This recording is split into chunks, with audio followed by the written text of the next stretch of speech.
So, your company is hiring. You're on the hunt for the absolute best person for the job. But what if the very tools you use to define that best person are actually pushing you to hire clones of your existing employees? Today, we're diving into some fascinating research that asks a crucial question.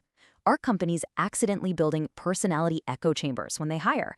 Let's break down how this happens and, more importantly, how we can fix it. All right, here's our game plan. We'll start by uncovering the hidden flaw in our most common hiring tools. Then, we'll look at the unseen biases that creep into the process. From there, we'll explore a specific training program designed to fix the problem, see how it held up in a real-world experiment, and finally, unpack what all of this means for building better, more effective teams. So how in the world do we end up hiring clones by accident? Well, it all starts with our tools, the very foundation of our hiring process, which might be way more flawed than we think. This is really the question at the heart of our entire discussion today. Think about it. When you ask your current top performers what it takes to succeed, are you actually getting a blueprint for excellence? Or are you just getting a reflection of their own personalities? The answer to that question has massive implications for diversity, innovation, and your organization's bottom line. This metaphor really nails it. Job analysis, the process of figuring out what a job actually requires, is the most fundamental tool an HR pro has. It's the plumber's wrench. You use it for everything: writing job descriptions, building selection tests, managing performance, the whole shebang. But what happens if that wrench is bent? If the tool itself is biased, then every single system you build with it is going to be flawed right from the start. So this brings us to a really interesting idea: a job's personality. To really get a handle on the bias, we first have to understand the modern tool companies are using to map out a job's DNA. It's called Personality-Based Job Analysis, or PBJA for short, and the idea is pretty simple. Instead of just asking, what do you do all day, it asks a deeper question: who do you need to be to succeed here? It tries to pinpoint the specific personality traits that are essential for high performance in a role, creating a kind of ideal profile to guide hiring. And the language for this analysis usually comes from the most well-researched, solid framework in personality psychology, the Big Five. It helps map job needs onto these core dimensions. Does a sales job need tons of extroversion? Does a software engineer need to be off the charts on conscientiousness?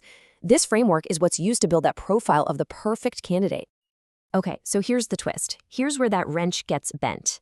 The data for this ideal profile usually comes from the people who are already in the job, and that turns out to be the source of a massive unseen bias. It's what the research calls the bias in the mirror. When you ask employees what personality traits are needed for their job, they have a strong tendency to look in the mirror. Their ratings get significantly skewed by their own personality traits. Essentially, they project their own characteristics onto the job description. Now, people aren't doing this on purpose, right? It's just how our brains are wired, thanks to some very predictable cognitive shortcuts. You've got the self-serving bias, which says, hey, I'm good at my job, so my personality must be the reason why. We also have our own little pet theories about what makes people effective. And then you have things like social projection and the false consensus effect, where we just naturally assume that other people are, and probably should be, a lot like us. Okay, so the tool is bent, the wrench is flawed, so how do we fix it? Well, the researchers didn't just identify the problem, they tested a specific training designed to give us all a clearer view and straighten that wrench for good. And the solution is called Frame of Reference Training, or FOR training. The whole goal is to get everyone on the same page, to get them using the same mental rule book when they're making these important ratings. It gives employees a common, objective standard to work from, which helps short-circuit all those personal biases we just talked about. The real power of this training comes down to one simple but profound mental shift. It completely changes the question from, based on my experience, what's important, to thinking about everyone who does this job successfully, what is truly essential. It shifts the focus away from me and squarely onto the job. So, to make that mental shift actually stick, the training follows a pretty straightforward 4-step process. First, it makes sure everyone understands the rating scale. Then it gives concrete behavioral examples for each rating. After that, people get to practice on sample items, and this part is absolutely key. They get immediate feedback to help calibrate their judgment before they go on to rate their own job. Okay, so that's the theory. It sounds good, right? But Did it actually work in the real world? Well, the researchers put it to the test with a group of city government employees in a really fascinating field experiment. Let's see what they found.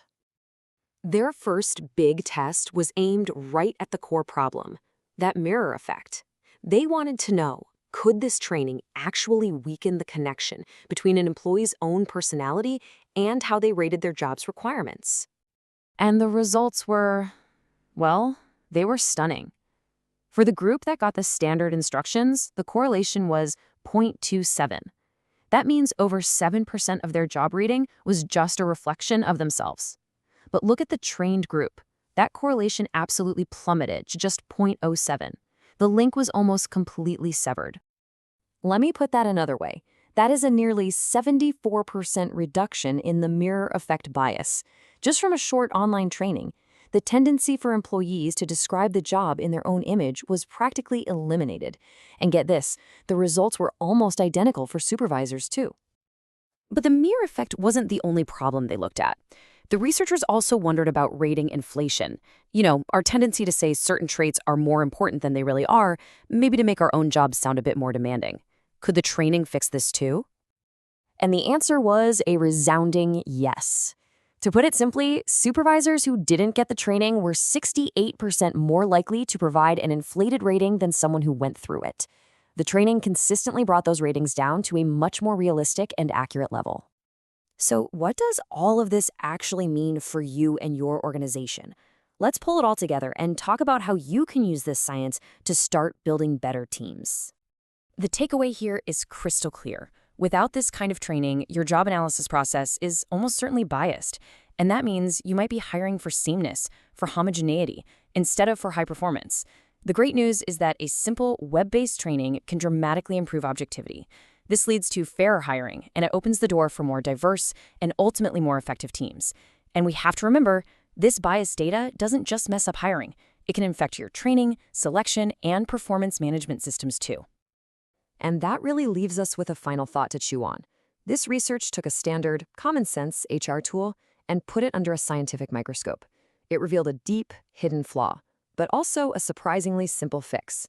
It really makes you wonder, what other fundamental tools in your organization, the ones everyone just takes for granted, might also have a hidden bias? What other wrenches in your toolbox might be bent?